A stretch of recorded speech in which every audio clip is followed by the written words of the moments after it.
آداب حضرات، حسن آپ کی خدمت میں اردو محفل بلاگیات لے کے حاضر ہے۔ میرے ایک بہت پسندیدہ شاعر جناب نون میم دانش صاحب کے ایک مطلع اور ایک شعر سنیے گا۔ تیرا خیال بہت دیر تک نہیں رہتا، تیرا خیال بہت دیر تک نہیں رہتا، کوئی ملال بہت دیر تک نہیں رہتا۔ ملال افسوس رنج کو کہتے ہیں۔ کوئی ملال بہت دیر تک نہیں رہتا۔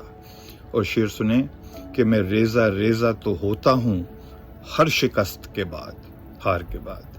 میں ریزہ ریزہ تو ہوتا ہوں ہر شکست کے بعد، مگر نڈھال بہت دیر تک نہیں رہتا، مگر نڈھال بہت دیر تک نہیں رہتا۔ یار زندہ صحبت باقی۔